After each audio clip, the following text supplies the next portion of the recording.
Isidasi, hành trình trong vòng luân hồi.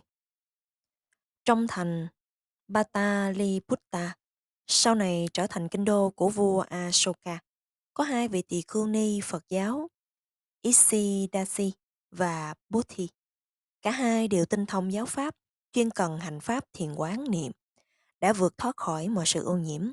Một ngày nọ, sau khi trì bình khất thực và thọ thực xong, hai người bạn sa môn này ngồi dưới bóng cây và cuộc đàm luận giữa hai vị ngẫu nhiên dẫn đến chuyện đời tư. Vị tỳ khưu ni lớn tuổi hơn, Buddhi, đã trải qua nhiều đau khổ trước khi xuất gia, gia nhập giáo đoàn, nên thắc mắc tại sao người bạn đồng tu trẻ tuổi Ý xí Đà Si từ bỏ đời thường để sống đời phạm hạnh khi đương tuổi thanh xuân đầy sức sống. Y sĩ Đa Si lại có phong cách linh hoạt, tươi vui nên khó thấy được rằng cuộc đời đã thực sự để lại những vết hằn cay đắng. Vậy như, thế nào là đau khổ trần thế đã được hiển lộ và thúc đẩy Ý sĩ Đa Si dấn thân vào nếp sống xuất gia?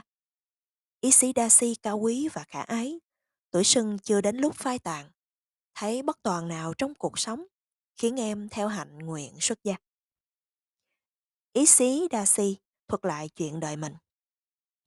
Cô sanh trưởng ở miền Nam, tại kinh thành Ujjaini, ở xứ Awanti, con gái yêu quý duy nhất của một thị dân giàu có. Một người bạn của cha cô cũng là một thương gia, hỏi cưới cô cho con trai của mình. Cha cô vui vẻ chấp thuận. Ý sĩ Darcy là một thiếu nữ đoan trang nền nã, nề nếp. Cô hiếu thảo kính trọng cha mẹ ruột như thế nào thì cũng đối xử với cha mẹ chồng như thế, và luôn luôn hành xử với cung cách ân cần, hòa nhã, khiêm cung với họ hàng nhà chồng.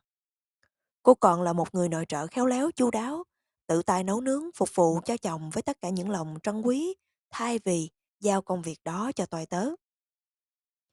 Tôi tự nấu, dọn cơm, tôi tự rửa chén đĩa, tôi hết lòng hầu chồng, như mẹ chăm con một, phục vụ không ai sánh, khiêm cung hầu hạ chồng, siêng năng và đức hạnh, nhưng chồng vẫn ghét tôi.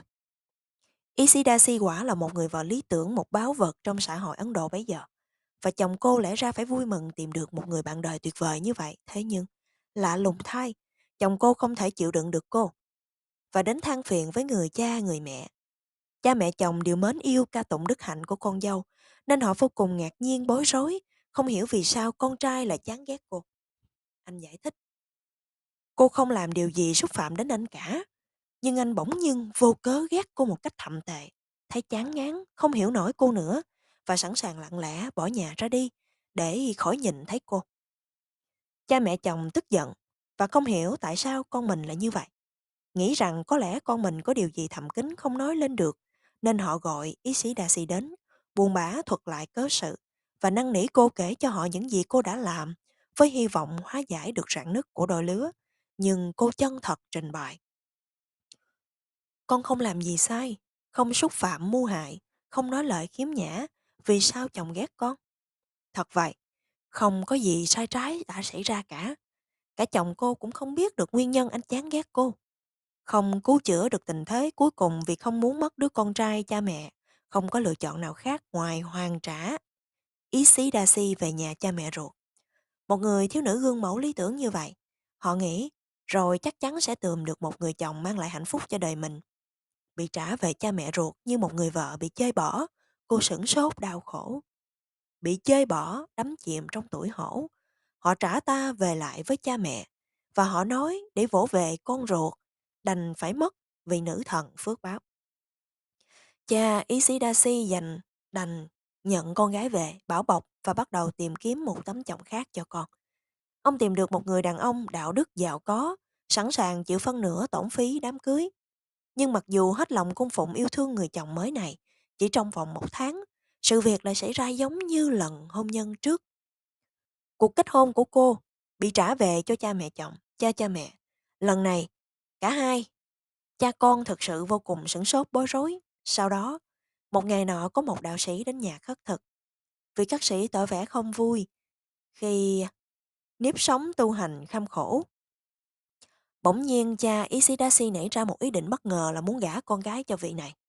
Người cha đề nghị vị khất sĩ xả bỏ y bác, bắt đầu một cuộc sống đời thường đầy đủ tiện nghi với một ngôi nhà sang trọng và người vợ trẻ xinh đẹp nết na Isidashi. Vị tu sĩ sẵn sàng chấp nhận lời đề nghị ngoài sức mong cầu viển vông nhất của mình. Nhưng rồi, chỉ vỏn vẹn, sau 2 tuần, ông đến nhà cha mẹ vợ cầu xin được hoàn trả là y bác.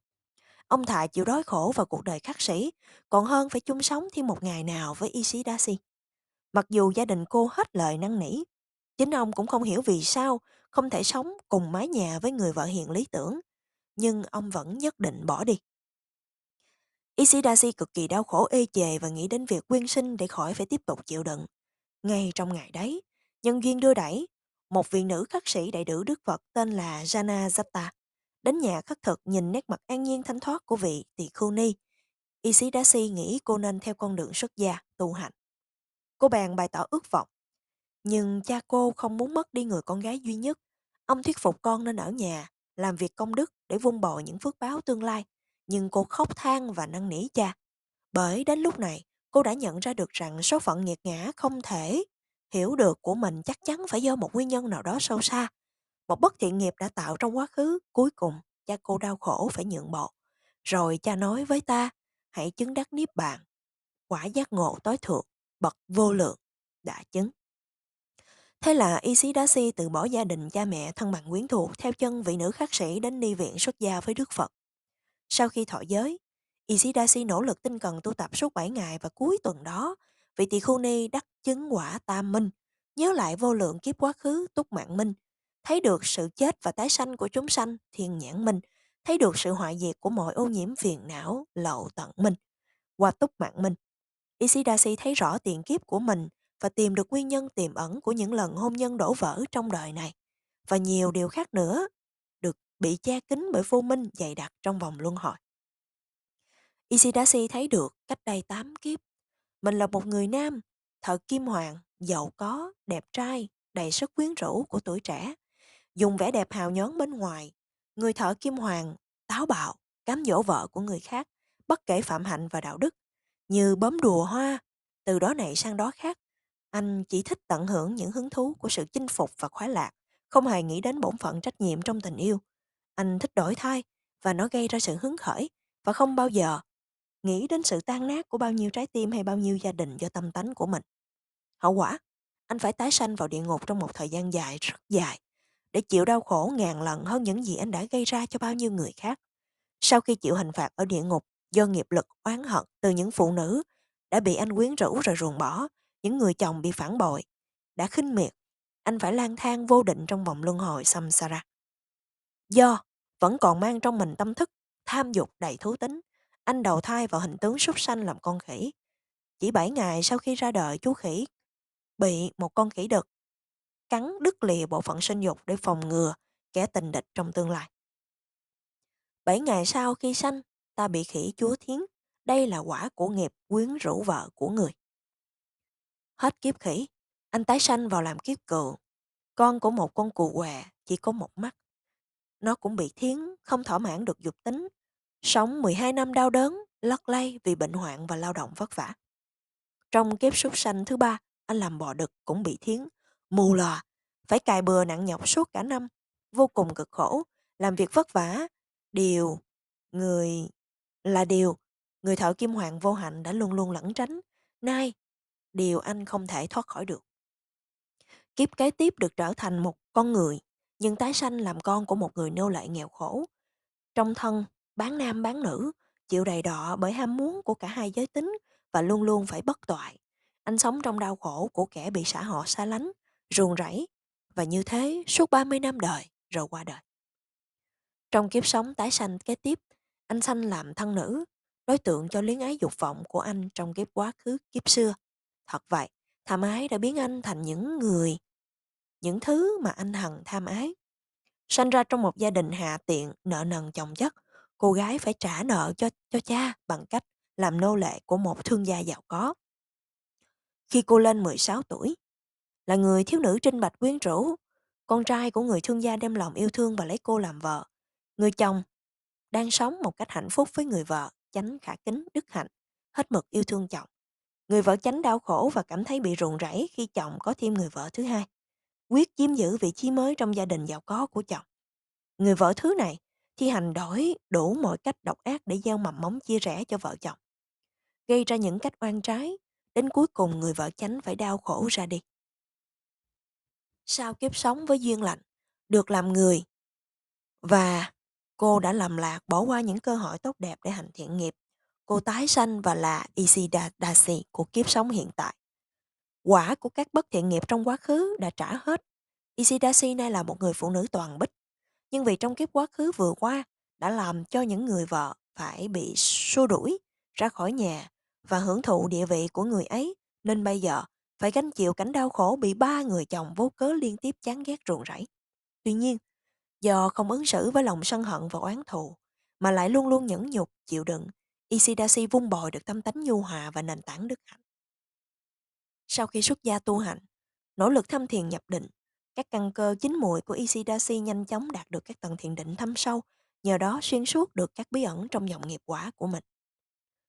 Một khi đã thấu hiểu được tất cả nhân duyên này, một khi đã trải nghiệm được tất cả những quả ác của tham ái buông lung và những vị kỷ ngã mạn, trong Isidashi bừng lên ước nguyện giải thoát khỏi biển khổ sông mê.